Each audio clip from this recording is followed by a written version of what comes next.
Good evening and welcome. Oh man, I love that. Hi.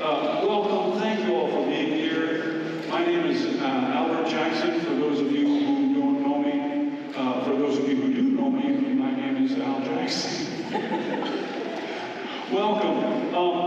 The first thing I'm going to do is I'm going to address a question to the audience.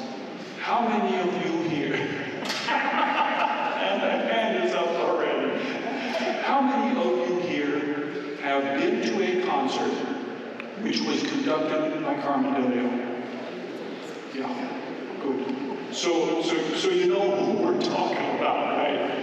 Okay, well, as you know, Carmen de Leon was the conductor here for a number of years. He is now conductor emeritus. And I was asked to ask a couple of the longtime members of the IPO to talk about their experiences a bit. So I have to my right Marilyn Bourgeois, who is the symphonic pianist for the orchestra, and to my left is Emily Mantell, who is in the cello section, former principal cello. So what I'm going to do is just ask them a bunch of embarrassing questions, and they'll do their best to entertain you with answers. And what we were talking about immediately before this got started was when they started. So, Marilyn, when did you get to IPO? I started in the fall of 1983. And Emily? I started in 1985. Can I explain how it came about? Sure. Okay. So, my boyfriend at the time was Matthew Mantell, and he was already principal viola in the orchestra from, I think, 1981. So, he encouraged me to play as like a seasoned sub that year. And the next year, a whole lot of stuff happened. Carmen became the conductor, because that 1985 it was a different conductor. And Matt and I got married, and I won the principal auditions. That was the year I started as principal in 86. All right. So, Marilyn, were you there before Carmen? Yes, I was. I was there for 2 years, 2 seasons before Carmen. How I happened to begin in 83, I received a phone call from Helen Sylvia, who I'm sure many of you remember, saying they needed a pianist for the Shostakovich Fifth Symphony. It has a fairly significant piano part. And Helen asked if I would please play it. She said that she would have played it, but she had a case of nerves and felt it was too difficult, and would I do it? Well, I had never seen the music, didn't know the symphony at all, and I said, well, sure, yes. And I can tell you, it is a hard part. So, for either of you, what was it like either when Carmen came or when you first came to play under his leadership? A lot of excitement having the new conductor come in. The administration of the Illinois Philharmonic was becoming very active, soliciting donors. There was a lot of publicity. It was like it was an event that was coming soon. When for me, I was in my mid-20s, and that was just the beginning of my freelance career, and my husband Matt too. And boy, was that exciting. Carmen brought so much energy. He knew what he wanted, and you didn't feel like you were being, wasn't being beaten into you. It was a great energy level, and I loved the program that he had. It was a fabulous start to an orchestral career. Mm-hmm. So then, over the years, how would you describe, was there an evolution of the orchestra as you continued on? Well, I think that when Carmen came, it attracted more high-level players, at least speaking as a string player.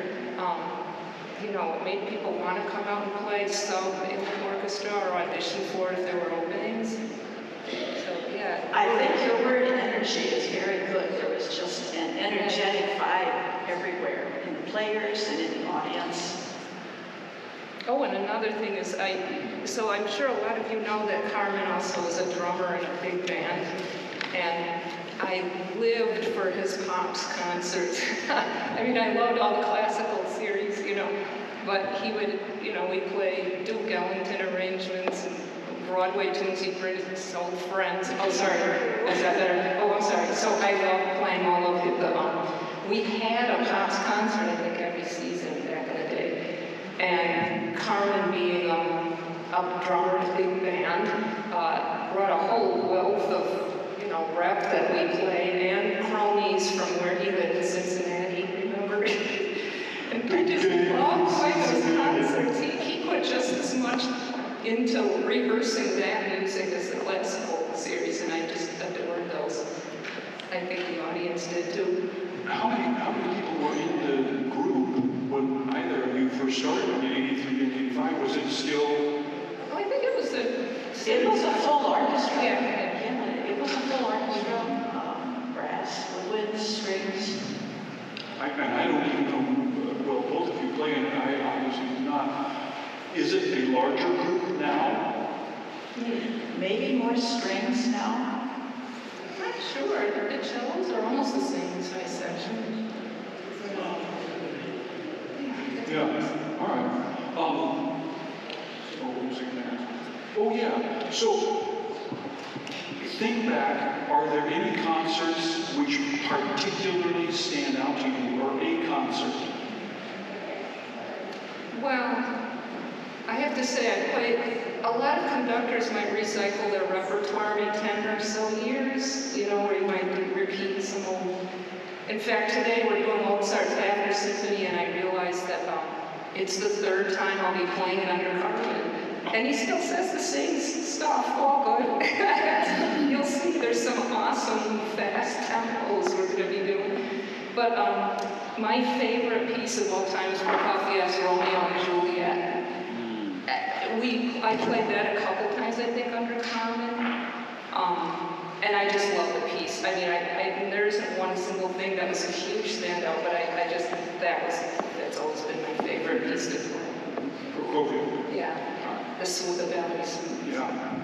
And it has a keyboard part. Yes, You see it immediately when I think of Yeah. these pieces, I'm thinking, well, but did they have a piano part? Was there a celeste part?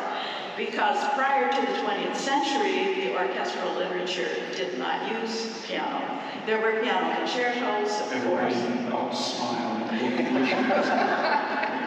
So when I think of Respighi and the Pines of Rome, I think of the piano cadenza. When I think of the Umbrellas of Schubert, I think of the nice piano part.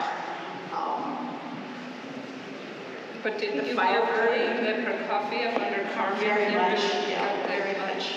Yeah. Again, the fast movements were out insane. And Prokofiev Fifth Symphony. Oh, yeah. That too. Yeah. Beautiful piano part. Did Victor Yampolsky the fifth? Yes. Oh, yeah, you remember. Yeah, he came as a guest. Yeah, right. Yeah. In opposition thereto, are there any works that you thought, well, you know, we could have done without this one? No, we didn't play a lot of contemporary stuff back then. Which so contemporary? I should have said that. That didn't come out right. I don't know. No, there was nothing that I didn't like.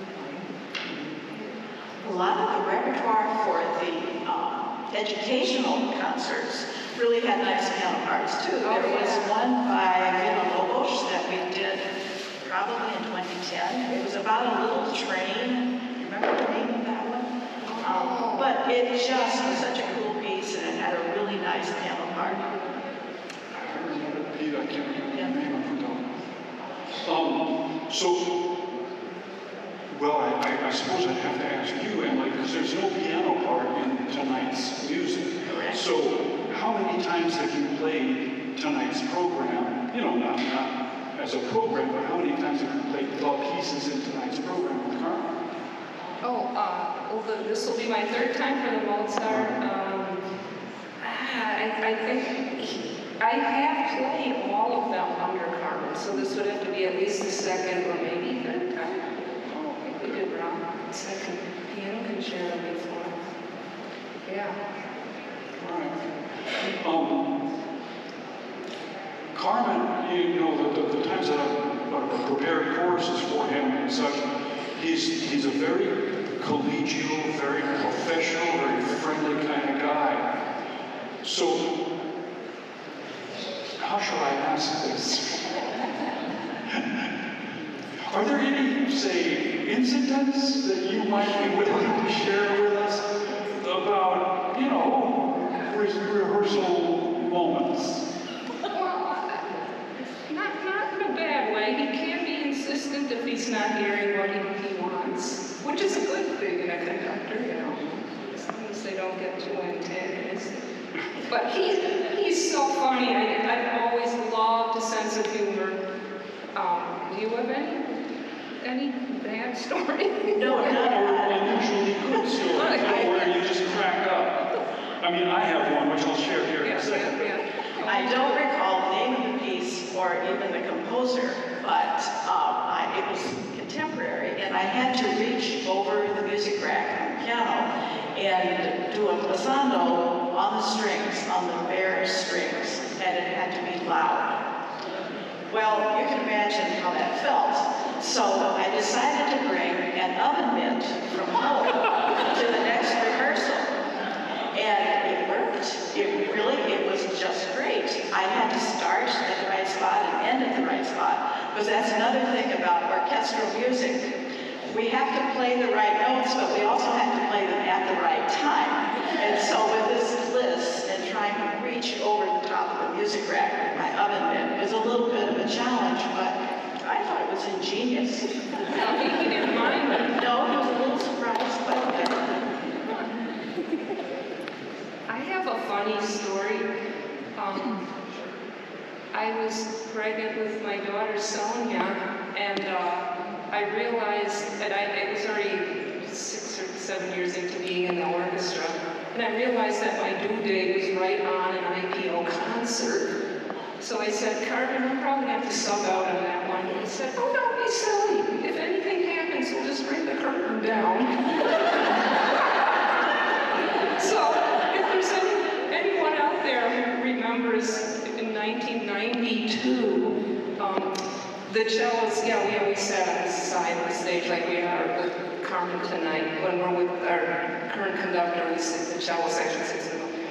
But everyone watched me get bigger and bigger until it became time for my daughter. And actually, can I go on about, probably some of you know, my daughter Sonia is also a professional cellist. And she came to a lot of our concerts as a little kid with babysitter. And she loved watching Carmen conduct. I called her and said, hey, do you remember anything you want to share? She said, oh, I found it really exciting. Just, he looked so natural, and also she said the same thing, always full of energy, and she was thrilled to get to meet him after the concert, and, you know, with my husband Matt. And she thought he was so friendly to her as just a kid and inviting. So yeah, I think he probably somehow brought her to her career in a funny way as another cellist. Yeah. The one that I remember is, where did you guys used to play? What was the high school? It was Balloons? No. Lincoln Way. It was a Lincoln Way North. And there was a stage door, stage right, and another stage door, stage left. And I cannot remember the concert. But if you remember Carmen, he doesn't just saunter onto the stage. It's like a sprint. Yeah. And he came in stage right and just bypassed the entire orchestra and went out the stage left door. And then came back in and said, oh God, I always wanted to do that. And then he picked up to the concert.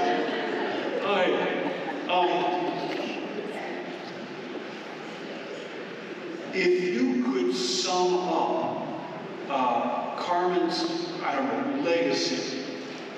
or the ideal, or toward the ideal, or whatever the proper term is. How would you express that?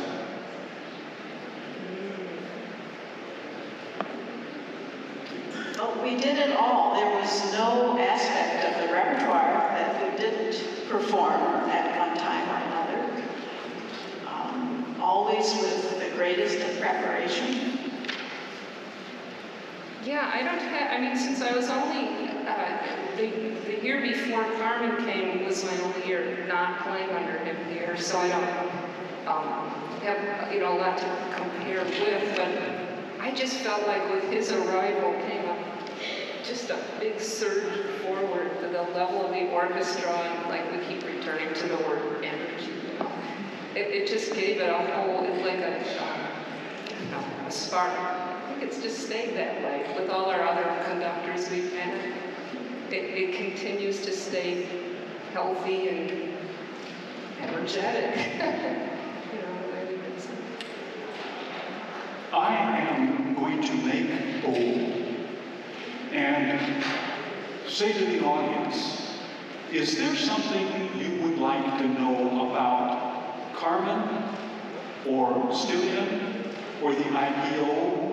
You have two players here, and they're kind of on the spot, but if there's something that you would like to ask that's within reason and within the common wars of society, raise your hand. Okay, so go ahead, Karen, first, and then right in front. Shout it out so we can hear it. How many rehearsals do you have before each concert, and how long are they? I'll repeat it for those who may not have heard it. How many rehearsals are there before each concert, and how long are they? It's a good question, great question. 3 rehearsals plus a dress rehearsal, and the rehearsals are 2.5 hours with a break. To the minute, right? Yes, 2.5 to the minute, minutes. yes. You can't see it from here, but there is, it's gone now. But there is a clock about this big, and the numbers are about this big, because 2.5 hours plus 1 minute, each of the players gets whatever it is, a quarter hour or a half hour. Yeah. Overtime. And then, go ahead. I had the exact same question, but I'll ask this too. Where do you rehearse? Where do they rehearse? Oh, right here on the stage. Right here. Okay. Occasionally we're in another little hall, but mostly that's. How many of you have been in the orchestra for, you guys go for like 40-ish years? How many long-term players? How many lifers? Yeah. There are a few others. I just realized how old I actually am.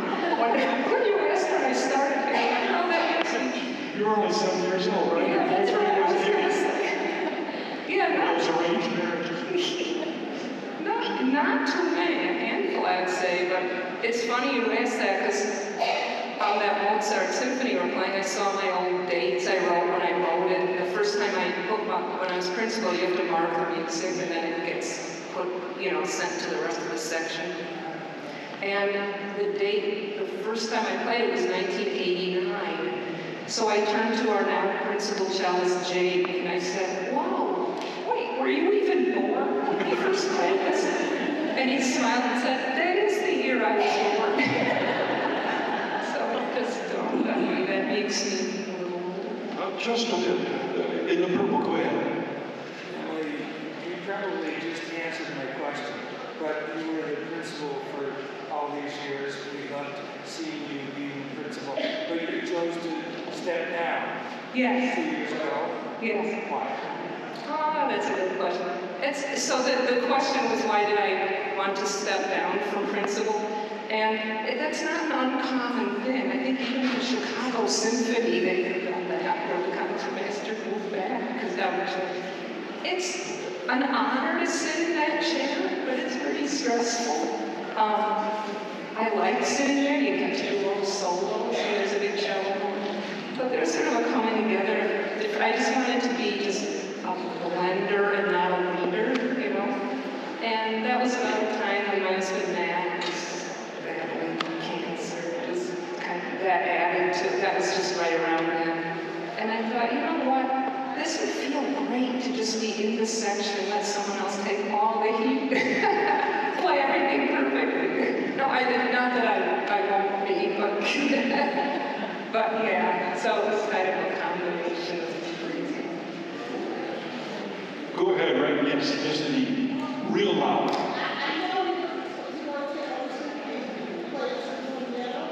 Yeah, I played Chicago Sinfonietta. Oh yeah, a lot of these regional orchestras, I'll repeat, but yeah, she was wondering if we play in different orchestras like this one, which this isn't a full-time orchestra, how do we arrange the dates so that they don't clash? Well, the orchestras actually do try to not step on each other's toes, so they literally will not have concerts on the same, or a whole week cycle on the same week. So it works out pretty well, and if they do conflict, then you do have to choose one or the other. I'm curious, how did it go with your baby? Did you play during the Oh, that's so funny. Yes. My daughter was born 4 days late. I was told since she was my first one, she'd be late. And now I'm realizing, wow, what on earth? How could I have even done that? That could have been a catastrophe. But yes. Oh, I see, yes.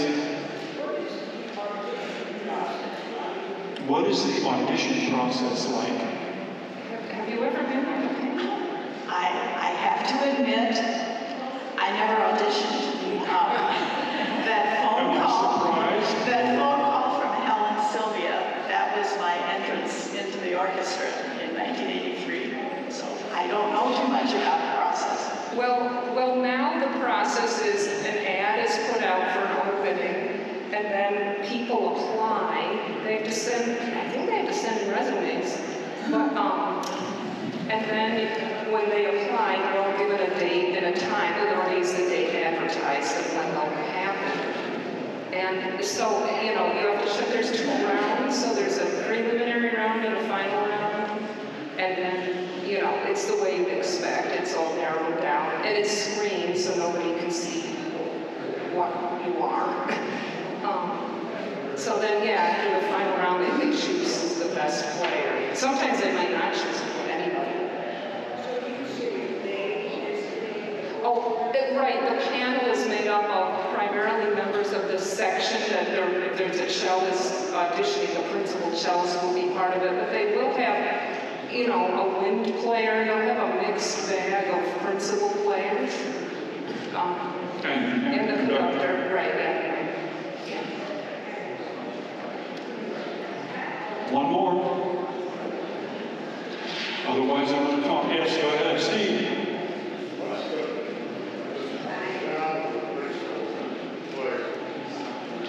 The job of a principal player. Well, Marilyn, you don't have to worry about that. How many people in your section? Well, like I had mentioned before, if you're a principal string player, we have a lot of hours of work where we have to make sure all the bowings are the right ones. The concertmaster bows their part first, and then the principal second violin, viola, and cello all have to match the same passage work to her bowing. So we all are going the same way, we use the same articulation and all that. Aside from that, we do have to, you have to have sort of a different body language, you have to lead the section, tell the section if you think they're being too loud or soft or not together or whatever. But, it's sort of what you'd expect, You're doing just to not make a lot of mistakes. Try to avoid messing up too bad. But we would follow the conductor, and everyone should be, but the section principal, like when I play in the section, I always look to the principal to make sure that you're like physically feeling the music the exact same way. That's it. We're getting this little sign that says, if you continue, I'm going to jump on the stage and shut you up. That's Savannah, lovely house manager. Let's give these 2 wonderful players.